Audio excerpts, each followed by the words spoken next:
They say Omegas are treasures meant to be cherished, protected like precious gems in a world of violence.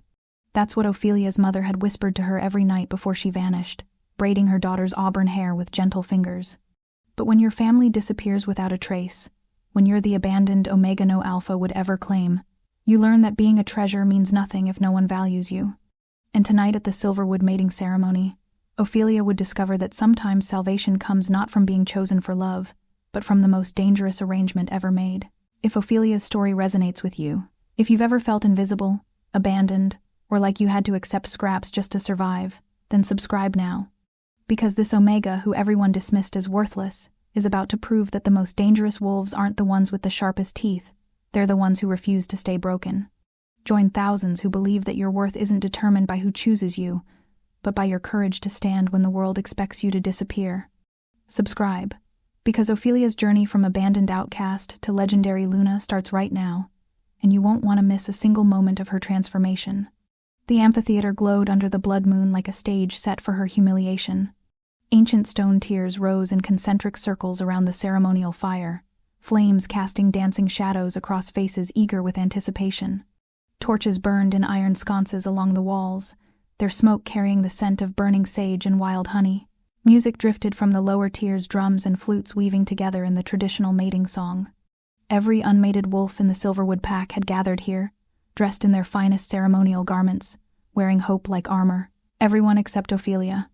She sat in the uppermost tier, the one where shadows pooled deepest and torchlight barely reached. Her dress, a faded violet thing that had once belonged to her mother, hung loose on her petite frame.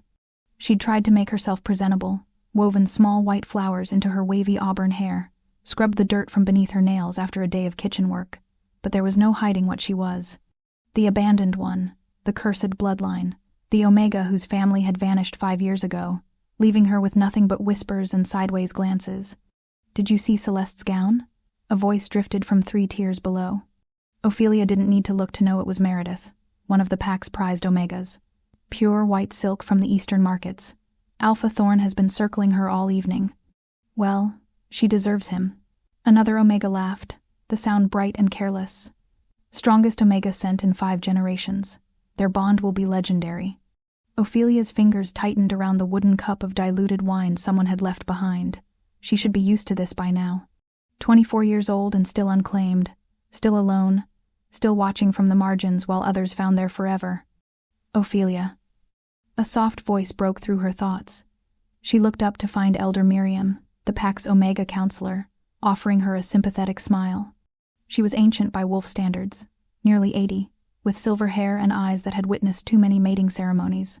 "You shouldn't sit up here alone," Miriam said gently, settling beside her despite the shadows. "Come down to the lower tiers. Be seen." "I'm fine here, Elder. Really." Ophelia forced brightness into her voice, though it cracked at the edges. "Better view of the ceremony from up high." They both knew it was a lie. Miriam sighed, her weathered hand patting Ophelia's scarred fingers. "Your mother would want." "My mother isn't here," Ophelia whispered, the words tasting like ash. "She left. They all left." Miriam's eyes filled with understanding and pity in equal measure. She squeezed Ophelia's hand once before rising, her joints creaking, and descended the stone steps toward the firelight. Ophelia watched her go, then turned her attention to the ceremonial platform where Alpha Garrett stood, preparing to begin. He was weathered and gray-haired, a wolf who'd led Silverwood for 40 years, and his voice still commanded immediate silence. "Wolves of Silverwood," he called out, his voice echoing off ancient stone. "Tonight, beneath the blood moon, we gather to honor our most sacred tradition. The mating ceremony strengthens our pack, secures our bloodlines, and ensures our survival for generations to come." Ophelia had heard this speech 5 times before. She could recite it in her sleep, each word a reminder of her failure. "When I call your name, step forward. The moon goddess will guide worthy alphas to choose their mates. Trust in her wisdom, trust in our ways." The ceremony began. One by one, Omegas descended from the tiers to stand before the fire. One by one, alphas stepped forward to claim them confident, powerful, desired.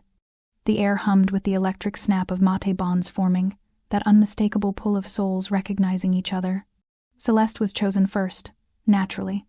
Alpha Thorn practically leaped from his seat, his eyes glowing gold with recognition. The crowd erupted in celebration. Then Meredith, paired with a visiting alpha from the Northern Frost Pack. More cheers, more joy. Ophelia counted 17 successful pairings before the pool of unmated omegas grew noticeably thin. Her stomach twisted tighter with each name called that wasn't hers. Then, Ophelia Winterbourne.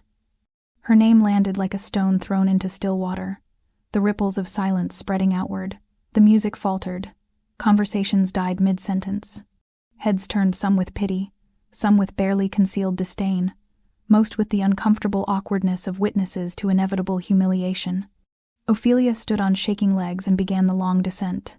Each stone step felt like walking through quicksand, her feet heavy, her heart hammering against her ribs. She kept her amber eyes down, knowing what she'd see if she looked up. Pity from the elders, contempt from her peers, relief from the alphas that they wouldn't be expected to choose her. She reached the ceremonial platform and stepped into the firelight. The flames threw her shadow long and thin against the ancient stones. Alpha Garrett's voice was gentler than it had been for the others. Ophelia Winterbourne, daughter of the late Vincent and Alara Winterbourne, presents herself to be chosen.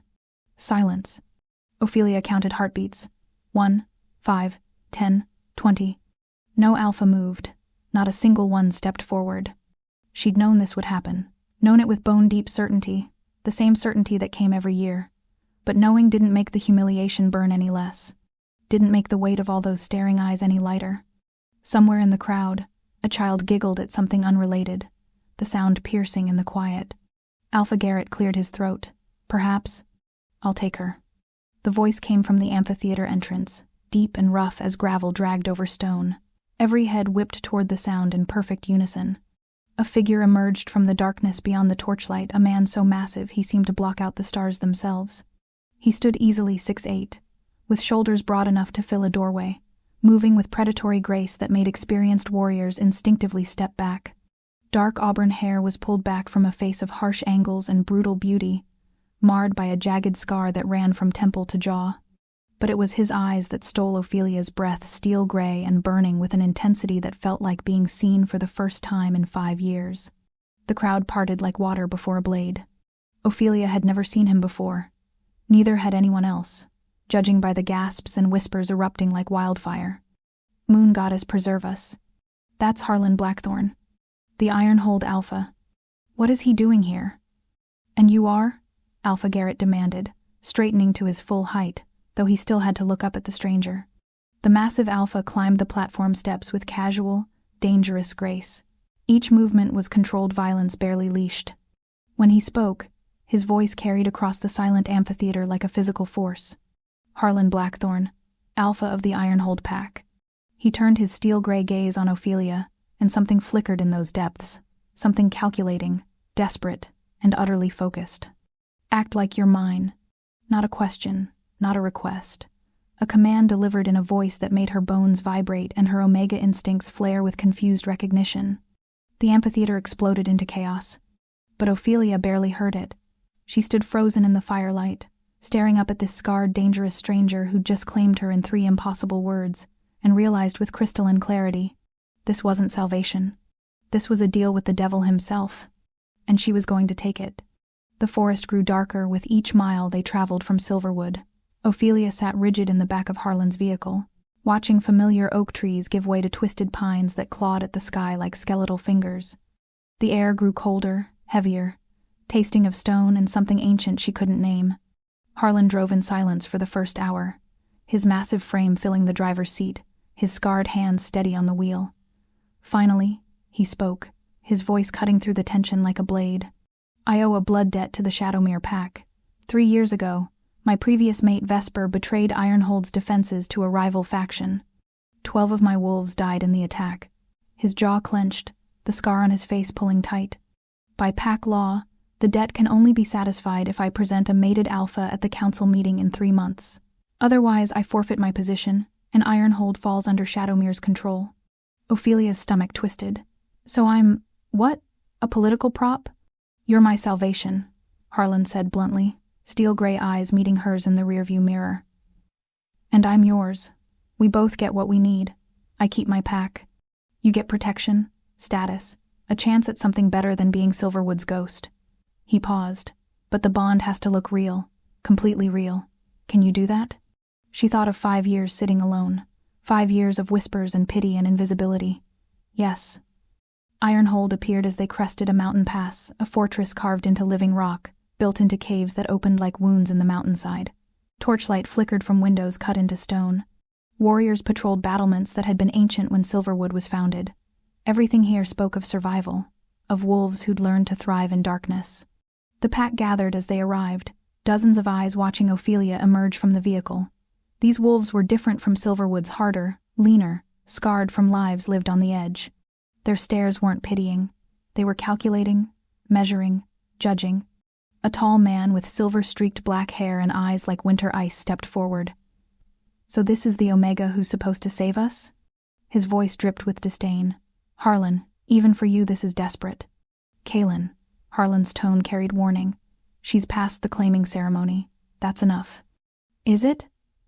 Kaelin circled Ophelia like a predator assessing prey. "An abandoned Omega from a bloodline cursed with disappearances? Forgive me if I'm not convinced this bond is anything more than convenient fiction." "The bond is real," Harlan growled, pulling Ophelia against his side with possessive certainty. The contact sent heat racing through her traitorous body. A young she-wolf with kind brown eyes pushed through the crowd.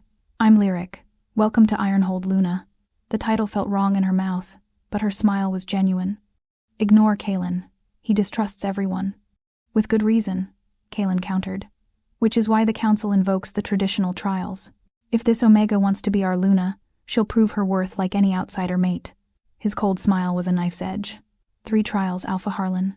Starting tomorrow. Unless your bond isn't strong enough to survive scrutiny? Ophelia felt Harlan's fury vibrating through his chest, but his voice remained steady. "She'll pass your trials." That night, alone in Harlan's chambers all stone and furs and the scent of pine, he finally met her eyes. "The trials are brutal. Survival, wisdom, sacrifice. Kaelin will try to break you." "Then I won't break," Ophelia said, lifting her chin. "I didn't accept this arrangement just to fail." Something that might have been respect flickered across his harsh features. "Good. Because tomorrow, they'll test if the abandoned Omega deserves to stand beside the Alpha everyone fears." Dawn broke cold over Ironhold as the council assembled at the mountain's base. Kaelin stood at the forest's edge, his winter ice eyes gleaming with anticipation. Behind him, the wraithwoods stretched like open-mouthed trees twisted into unnatural shapes, their branches reaching toward a sky that seemed perpetually gray above that cursed territory. "The first trial," Kaelin announced, his voice carrying across the gathered pack. "Tests survival. 3 days and 3 nights in the wraithwoods. No weapons beyond what you can carry. No contact with the pack. No Alpha protection." His smile was cruel as it landed on Harlan. "You cannot help her. She survives alone, or she doesn't survive at all." Ophelia felt Harlan's tension through their fabricated bond. He'd warned her last night about the Wraithwood's cursed land where the veil between worlds wore thin, where things that shouldn't exist hunted the living, where Alphas went mad from the psychological warfare and Omegas simply disappeared. "The woods shift?" Harlan had told her, his steel-gray eyes dark with concern. "Paths that were there vanish. Voices call with familiar tones. Wraiths feed on fear and memory, twisting them into weapons." Now, standing at the threshold with only a small pack of supplies, Ophelia met Kaelin's expectant gaze. He wanted her to beg off, to prove she was too weak for this. Instead, she stepped forward. 3 days, she said clearly. "I'll return at dawn on the 4th day." Harlan caught her hand for one brief moment.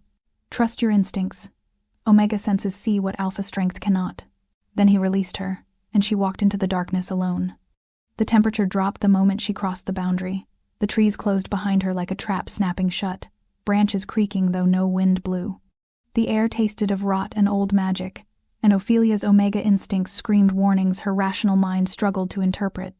Night fell quickly in the Wraithwoods, or perhaps time moved differently here. Shadows lengthened into impossible shapes. In the darkness, things moved that didn't quite have form. Wraiths. She could feel them circling, probing, testing her fear. But Ophelia didn't run. Instead, she stilled, letting her Omega senses expand the way her mother had taught her before she vanished, reading patterns in chaos, finding rhythm in randomness. The wraiths moved in spirals, always approaching from the left before striking. Once she understood their pattern, she could anticipate, could step away moments before claws materialized from shadow. As dawn lightened the cursed canopy, she found them symbols carved into ancient bark.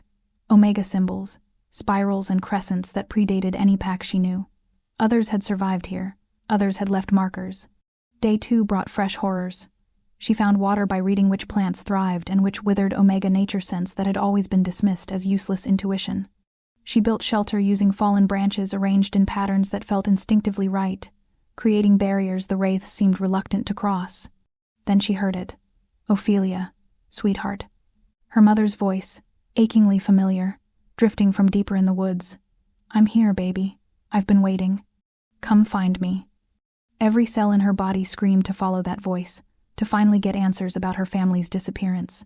But Ophelia forced herself to stop, to think. Her mother had called her Little Ember, never sweetheart. This was psychological warfare, wraiths using her deepest longing as a weapon. You're not her, Ophelia whispered into the darkness. The voice shrieked then, inhuman and furious, before fading. Night 2 nearly broke her. False trails appeared everywhere, paths that glowed with inviting light, leading to ravines hidden by shadow. Voices of pack members she'd known, calling her toward dangers she sensed rather than saw. But each time, she returned to the Omega markers, following symbols her mind recognized even if her education had never taught them. By day 3, she understood. The Omega path didn't follow alpha logic straight lines and direct routes. It spiraled and curved, following the natural flow of the land itself. Where alphas would force their way through, Omegas moved with the territory's rhythm. Dawn on the 4th day found her emerging exactly where she'd entered. The entire pack had gathered, most looking shocked she'd survived. Kalen stood with arms crossed, his expression unreadable. 3 days, Ophelia said, her voice hoarse but steady. As promised. Something shifted in Kalen's winter eyes, not warmth but grudging respect. You've passed the first trial. But 2 remain, and they will test more than your ability to hide in the dark. He stepped closer, voice dropping. Survival is one thing, wisdom is another. And sacrifice. That's where most break. Harlan pulled her against him, and this time the possessive gesture felt less like performance, and more like relief. You did it, he murmured against her hair. 1 down, Ophelia replied, watching Kalen's retreating back. 2 to go. Harlan's hands were surprisingly gentle as he cleaned the cuts on Ophelia's arms, wounds from thorns that grew in the wraith woods. They sat in his chambers, firelight casting shadows across stone walls, and for the first time since the claiming ceremony, the silence between them felt comfortable rather than calculated. You shouldn't have survived, he said quietly, dabbing salve on a particularly deep scratch. Most alphas don't last 2 days in those woods. You made it 3. Maybe that's because I stopped trying to fight like an alpha. Ophelia met his steel-gray eyes, finding something there that made her breath catch not just respect, but genuine admiration. Omega senses see differently. His thumb traced the pulse point on her wrist, and she felt the fabricated bond shiver with something that felt dangerously real. You keep surprising me, Ophelia Winterborn. Good, she whispered. I'd hate to be predictable. The moment stretched between them, charged with possibility, until Lyric's urgent knock shattered it. The councils convened. Second trial begins now. Kalen stood in the great hall surrounded by the full council, his expression sharp as winter frost. The second trial tests wisdom specifically, your ability to lead when strength alone won't suffice. He gestured to a table covered in scrolls and maps. You'll face 4 scenarios. Make the wrong choice, and you fail. The first scenario was elegant in its cruelty. Famine threatens the pack. Resources must be divided between the strong warriors who defend territory and the weak who cannot fight. The warriors ensure survival, Kalen said smoothly. The weak are a drain on limited resources. What do you choose? Every pair of eyes watched, waiting for her to doom herself with either answer. But Ophelia studied the maps carefully. I'd implement a tiered hunting system. Warriors hunt larger game that requires strength, while those deemed weak gather plants, fish smaller streams, trap rabbits. Different skills. Same goal, no one starves, no one's dignity is sacrificed. Kalen's eyes narrowed. Scenario 2. 2 high-ranking warriors dispute territory rights. Both present evidence. Both demand judgment. Who do you support? Ophelia listened to each testimony, then pointed to inconsistencies in their stories. Neither. They're both lying about the real issue. There's a she-wolf they both want, and they're using territory as acceptable camouflage for a mating dispute. Address the actual problem instead of the performance. Murmurs rippled through the watching pack. Kalen's jaw tightened. Scenario 3. Enemy pack masses at our borders. They outnumber us 2-1. Traditional alpha response is immediate warfare. What do? I'd send an Omega diplomat, Ophelia said, her voice steady. Not to show weakness, but to gather intelligence through negotiation. Learn why they're really threatening us, what they actually want. Half of all wars start from misunderstanding. The other half start from very specific grievances that can be resolved without bloodshed, if you're smart enough to find them. The hall had gone completely silent. Even warriors who'd sneered at her before were now listening intently. Kalen leaned forward for the final question, his voice dropping to something almost dangerous. Last scenario. The blood debt demands satisfaction. Harlan can keep his position only if his mate is sacrificed to Shadowmere Pack as recompense. What do? It was a trap designed to make her choose between self-preservation and duty. Every eye turned to her, waiting. Ophelia smiled, and there was steel beneath it. I'd investigate why the blood debt exists in the first place. Vesper betrayed Ironhold, not Harlan. Why should current wolves pay for her crimes? I'd find proof of her sole responsibility, present it to the regional council, and have the debt transferred to her personally. Eliminate the root cause instead of treating symptoms. Harlan's sharp intake of breath was audible. No one had ever thought to question the debt's origin. Kalen stared at her for a long moment, then slowly nodded. You've passed the second trial. He glanced at Harlan with something almost like approval. She thinks like an Omega, but reasons like an Alpha. Dangerous combination. That night, Harlan found Ophelia on the battlements, staring at stars visible beyond Ironhold's peaks. What you said today, about investigating the debt's origin. I meant it, she interrupted.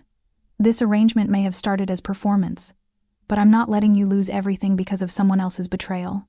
He stepped closer, his presence warm against the mountain cold. I'm starting to forget this is supposed to be fake, he admitted, voice rough with something that sounded like confession. Ophelia's heart hammered, but before she could respond, Kalen's voice cut through the moment. Enjoy your victory, Luna. The third trial begins tomorrow. And unlike the others, this one will test whether you're willing to sacrifice everything for wolves who still don't fully trust you. 3 days of unexpected peace followed the second trial. Ophelia explored Ironhold's labyrinthine corridors with Lyric as her guide, learning which passages led to training grounds and which descended into ancient caves where the pack stored their history.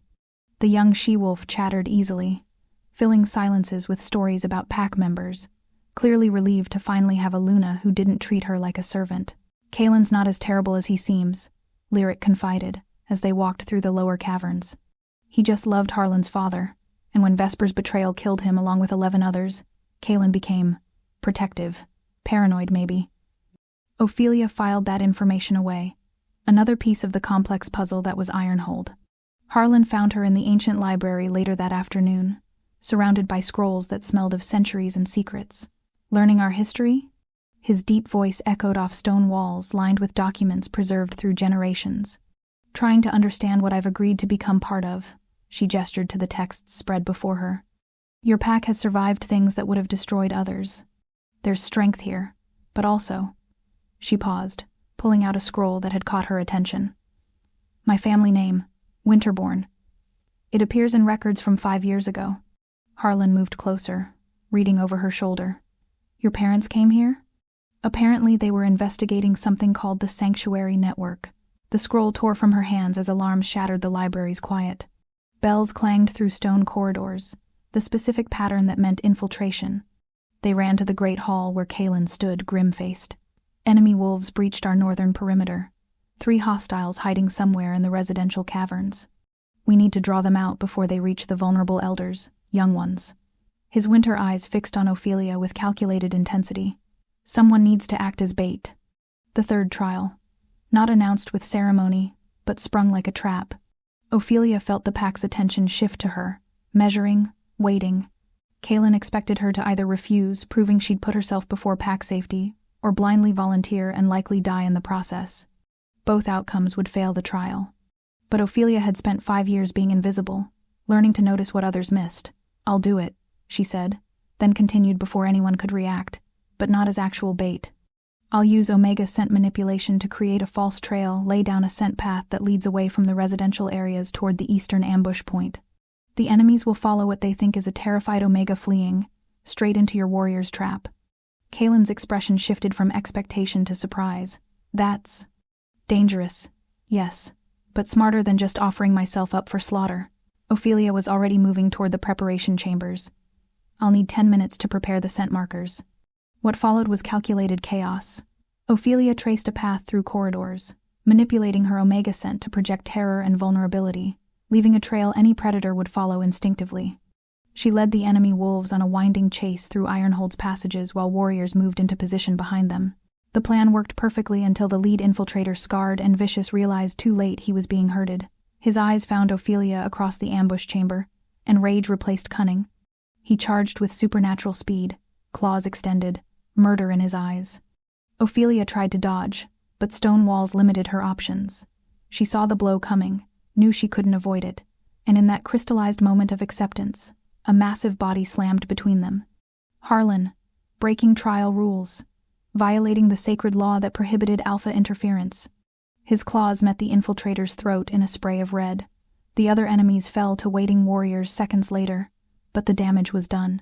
Harlan had helped her, which meant automatic disqualification. Kaylin appeared in the aftermath, surveying the carnage with unreadable eyes. The Luna received aid during her trial. By law. By law, we vote.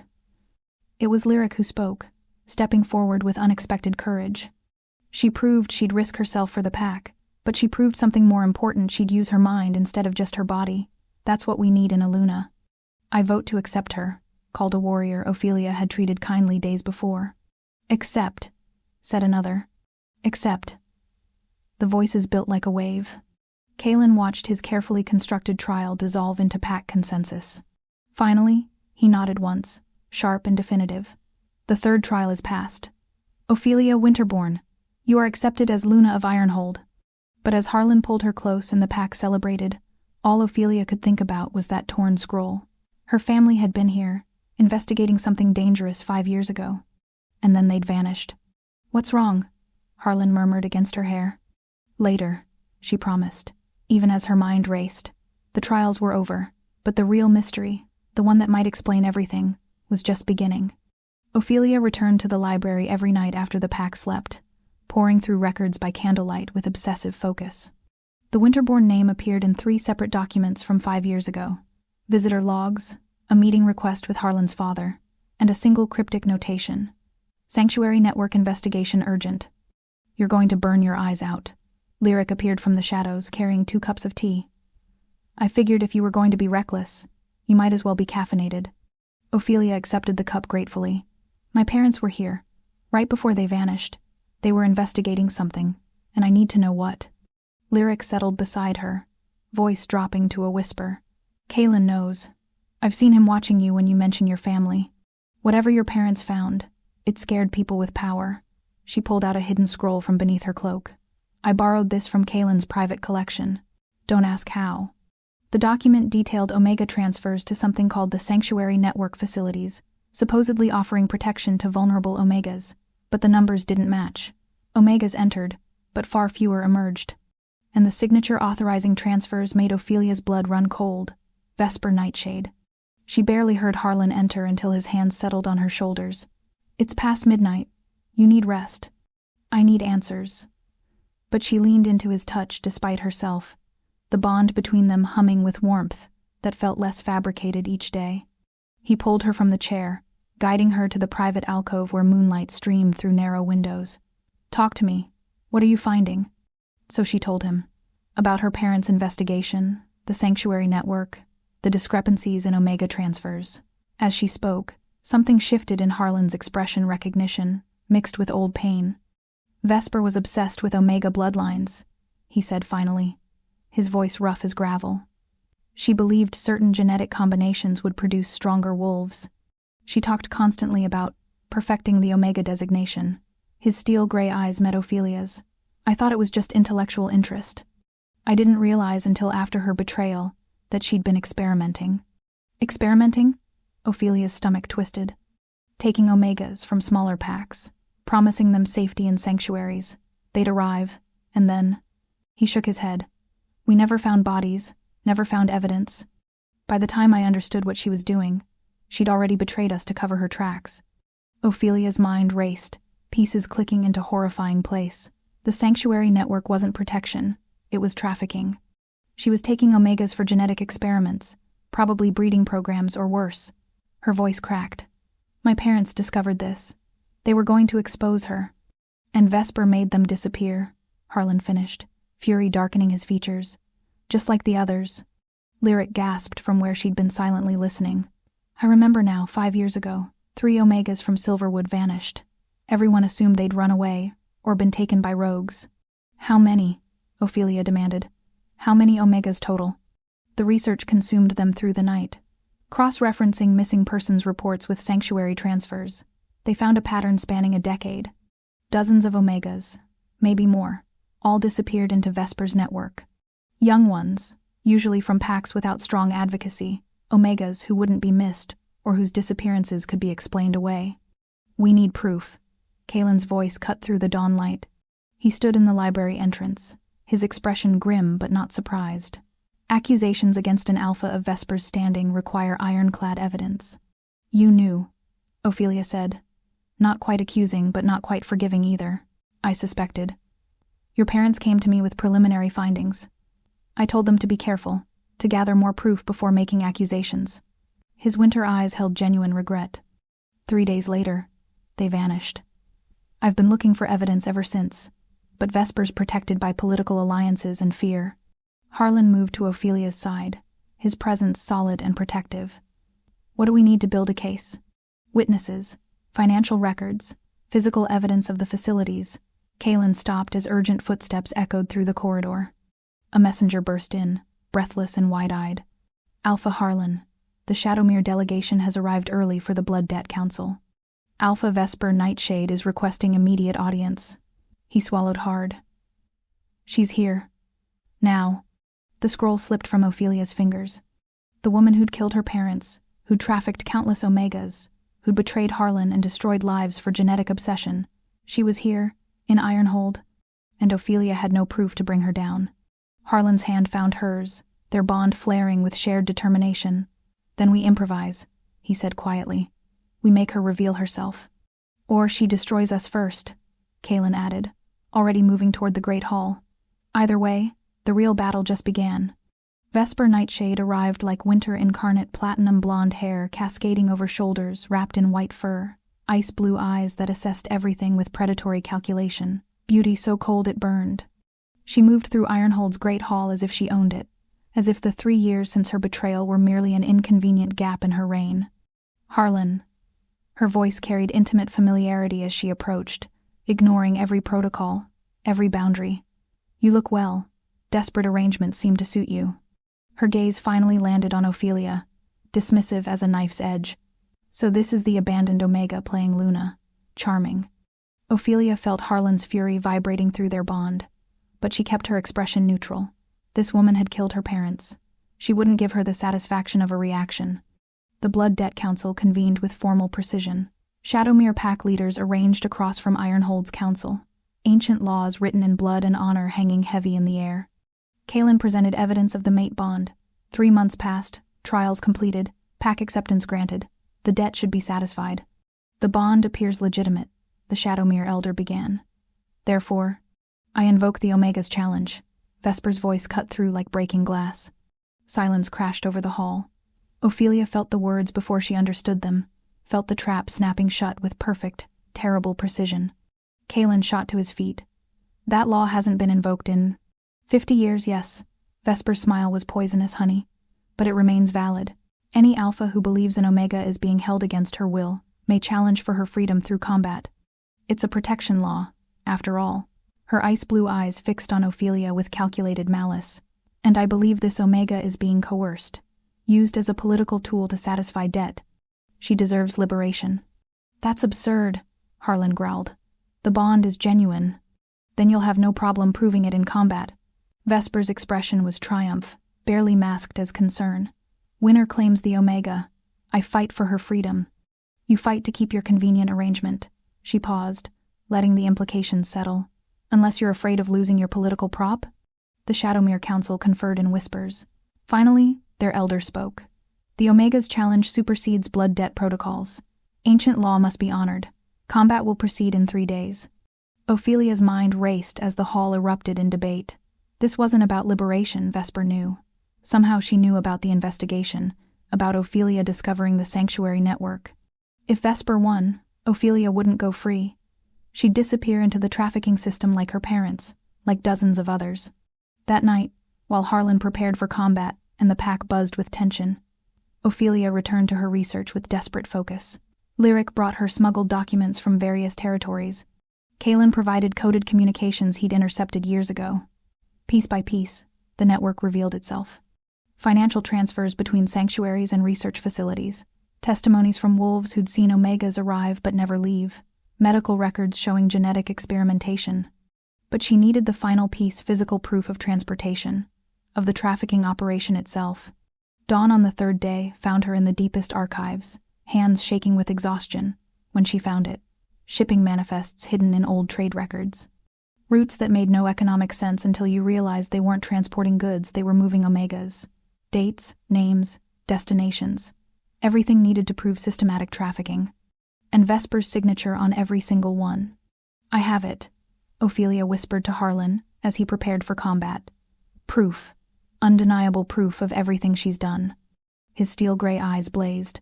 "Then we expose her before the fight begins. And if the council doesn't listen in time?" Ophelia's voice cracked. "You'll still have to face her." Harlan cupped her face, the bond between them singing with something far beyond political arrangement. "Then I fight, and I win, because I'm not losing you, not to her, not to anyone."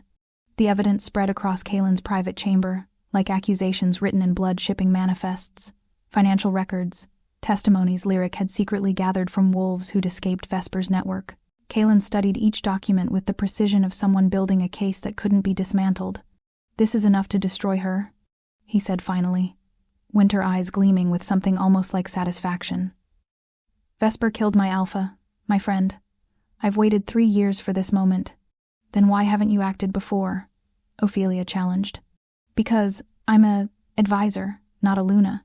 The council won't listen to political accusations from me, they'll assume it's personal vendetta." He met her gaze directly.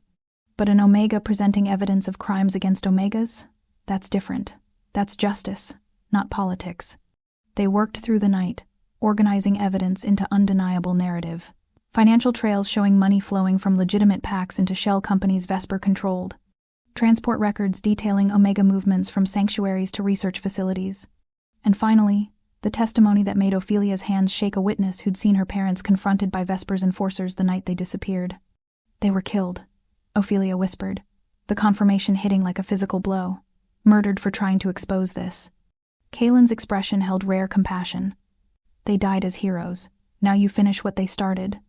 Harlan found her before dawn, tension radiating from his massive frame. "Don't do this. Let me fight. Let me end Vesper in combat. Once she's dead, the evidence doesn't matter. It matters to every Omega she trafficked, every family that deserves answers." Ophelia stood, meeting his steel-gray eyes. "I've spent 5 years being invisible, Harlan. 5 years watching life happen to everyone else while I disappeared into shadows. I won't be invisible anymore. Not for this. She'll come after you if the challenge is nullified." "Then she comes after me." Ophelia's voice carried steel, forged through trials and loss. "But she doesn't get to keep destroying lives because people are too afraid to speak." The combat arena filled before noon, every pack within traveling distance gathered to witness the Omega's challenge. Vesper stood opposite Harlan, platinum hair braided for battle, ice-blue eyes triumphant with certainty of victory. The regional council assembled as arbiters, ancient laws binding them to oversee. As the combat master raised his hand to signal the beginning, Ophelia stepped forward. "I invoke Omega voice." The arena went silent. Vesper's expression cracked with fury. "Ancient law grants any Omega in question the right to speak before challenge proceeds," Kalen announced, his voice carrying authority. "The Luna has that right." "This is irregular," Vesper started. "This is law," the regional council elder interrupted. "Let her speak." Ophelia's hands trembled as she presented the evidence, but her voice remained steady. She named every missing Omega, traced every financial transaction, revealed the sanctuary network for the trafficking operation it was. Testimonies from survivors played through magical projection wolves who'd endured Vesper's experiments, who'd escaped and lived in hiding, now finally brave enough to speak truth. My parents discovered this network 5 years ago, Ophelia continued, amber eyes blazing. They came to Ironhold seeking help. 3 days later, they were murdered by Vesper's enforcers. She spent a decade trafficking omegas for genetic experiments, and she invoked this challenge not to free me, but to silence me before I exposed everything. The evidence couldn't be denied, couldn't be explained away. The regional council conferred in tense whispers while Vesper's ice-blue eyes promised murder. The Omega's challenge is nullified, the elder finally declared. Alpha Vesper, you are stripped of sanctuary rights and will face trial for— No, Vesper's voice cracked like breaking ice. She turned to Harlan, all pretense of concern shattered into naked rage. I challenge you, Harlan Blackthorn, not for the Omega. For revenge. For every moment you've stood in my way. Accept, or be named coward before every pack assembled. Harlan's smile was all teeth. Accepted. Let's end this. The combat began with Vesper's first strike faster than should be possible. Claws extended with unnatural length, eyes glowing not gold but sickly violet. Dark magic. She'd enhanced herself with forbidden rituals, trading pieces of her soul for power that made her movements blur. Harlan barely blocked the attack, his massive frame absorbing impact that should have killed. They circled in the arena, two apex predators stripped of pretense, fighting with lethal intent. Blood stained snow within seconds. Vesper fought without honor, using techniques banned for their brutality. She targeted joints, tendons, going for crippling wounds rather than clean kills. Her ice-blue eyes burned with madness barely contained, all her careful control shattered into pure vengeance. You took everything from me, she snarled, landing a blow that opened Harlan's shoulder. My position, my research, my future. You destroyed yourself, Harlan growled back, his claws finding her ribs. You killed innocents. That's on you. The fight escalated into savage violence. Vesper's dark magic made her unpredictable, stronger than any natural alpha. She moved like lightning, struck like winter itself, and Harlan, powerful as he was, began to slow. Blood loss, exhaustion. Even the strongest wolf had limits. Ophelia felt every wound through their bond, pain exploding in her chest with each strike Vesper landed. The bond that had started as political arrangement now screamed with agony, and she realized with crystal clarity, this wasn't fake anymore. Somewhere between trials and investigations and late nights in the library, the performance had become truth. She loved him. Genuinely, completely, terrifyingly loved him. And he was losing. No. Ophelia closed her eyes, reaching deep into Omega instincts she'd never fully explored. If the bond was real, it flowed both ways. She could feel his pain, but he could feel her strength. She projected through the bond, not just emotion, but will, determination. The refusal to quit that had carried her through the Wraith Woods, through Kalen's games, through every moment of her life when the world expected her to disappear. She poured it into Harlan like fuel into fire. His steel-gray eyes flashed gold, head whipping toward her for one instant of recognition. Then he moved with renewed ferocity, channeling not just his own strength but the bond between them. Every strike carried double force. Every dodge came with preternatural awareness. Vesper sensed the shift, her ice-blue eyes widening with understanding and fury. No, you can't. The bond shouldn't be that strong. It is, Harlan said simply, and struck. The final blow sent Vesper crashing into blood-stained snow. Harlan's claws pressed against her throat, one motion from ending her permanently. The arena held its breath. Do it, Vesper spat. Kill me. Harlan's jaw clenched. Then he stepped back. No. You live to face trial, to see every Omega you trafficked freed and honored. Death is too easy for you. Regional enforcers moved in immediately, binding Vesper with silver chains that burned against her skin. Her alpha status was stripped with formal words that echoed like judgment. The trafficking network would be dismantled, every facility raided, every victim given sanctuary. As they dragged her away, Vesper's eyes found Ophelia. You think you've won? You think love conquers all? Her laugh was broken glass. You're still just an abandoned Omega playing at power. No, Ophelia said quietly. I'm a Luna who just destroyed you. There's a difference. The arena erupted in howls, but Ophelia only had eyes for Harlan. He crossed to her in 3 strides, blood-covered and victorious, and pulled her against him with desperate relief. The bond, he rasped. When did it? Weeks ago. The second trial, maybe earlier. Ophelia's hands trembled as they traced his face. This stopped being fake for me a long time ago.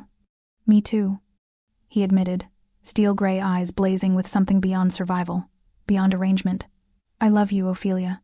Not for politics, not for convenience, just you. 3 days later, under a full moon that blessed rather than mocked, they performed the mating ceremony again. This time, real. This time, with Ophelia not as political prop but as chosen Luna, beloved mate, the Omega who'd transformed from invisible to invaluable. As Harlan marked her officially, permanently, Ophelia thought of her parents and silently promised, I finished what you started, and I'm just beginning. The trials came swiftly for Vesper's accomplices. Regional enforcers raided every sanctuary facility, freeing 43 Omegas who'd been trapped in genetic experimentation programs, breeding schemes, or simply imprisoned for refusing to cooperate. Each testimony added weight to evidence that couldn't be denied. Vesper herself was exiled to the Wasteland's territory so harsh that survival meant constant struggle, a fitting punishment for someone who'd treated lives as commodities. But for Ophelia, true closure came when Kaelin presented her with the final piece of her parents' story. They'd been ambushed 3 miles from Ironhold's borders, killed quickly by Vesper's enforcers to prevent their testimony from reaching the regional council. Their bodies had been hidden, their deaths made to look like rogue attacks. They were heroes, Kaelin said quietly as they stood over the graves Ironhold had prepared proper burials with stones carved in honor. They risked everything to save Omegas they'd never met. Ophelia traced her mother's name etched in granite, tears streaming freely. I wish I could tell them I finished it, that it wasn't for nothing. Harlan's hand settled on her shoulder, solid and warm. They know. Wherever they are, they know. The blood debt was formally satisfied the following week. With the genuine mate bond verified and 3 months passed, Shadowmere Pack had no further claim. But more than political obligation had been resolved, Ophelia had exposed corruption that had poisoned relations between packs for years.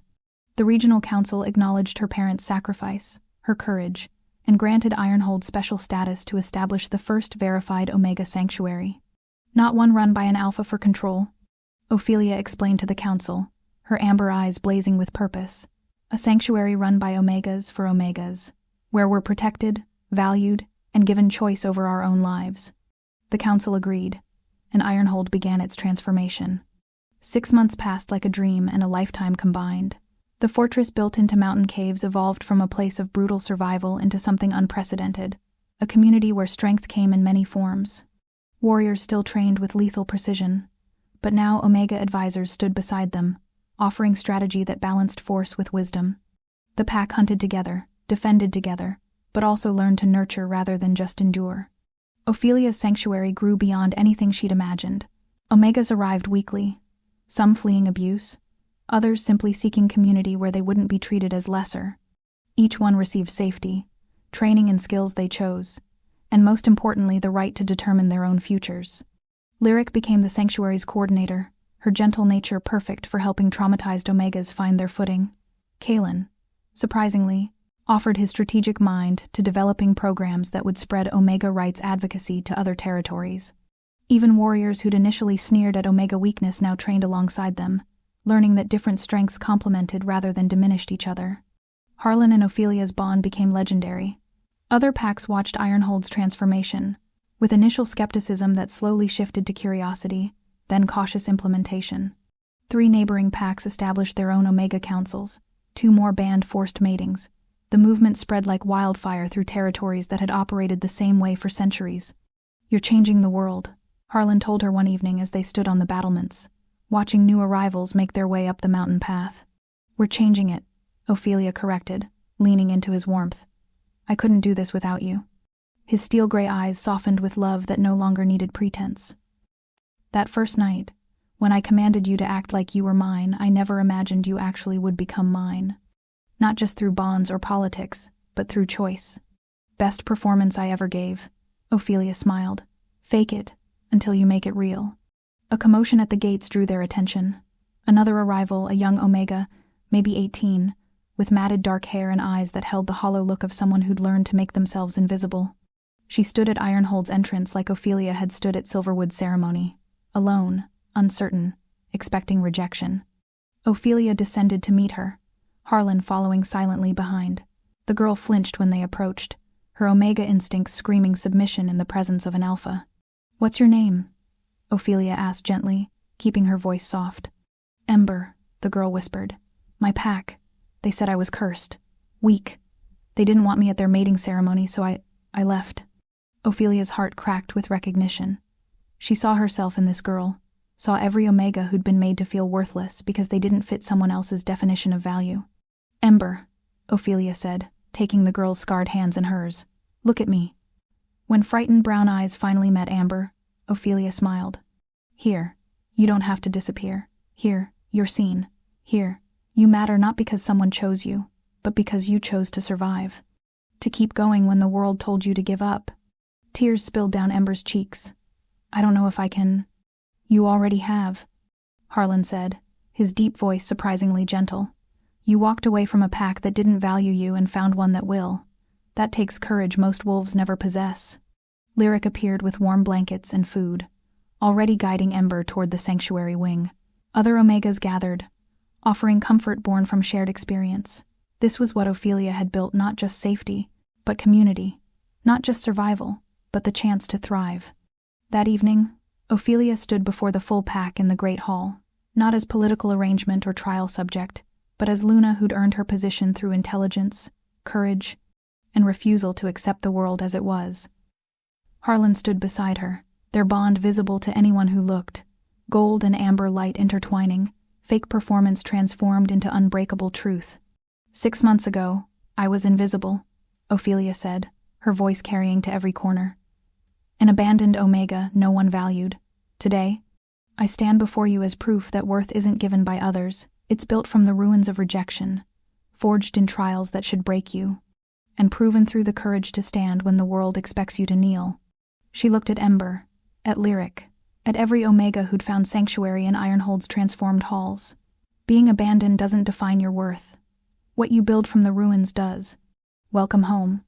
The pack howled in unison, not just acceptance, but celebration. And as Harlan pulled her close, pressing a kiss to her temple that no longer served political purpose but simple love, Ophelia thought of that blood moon ceremony where everything changed. She'd asked to be chosen. Instead, she'd learned to choose herself. And that made all the difference.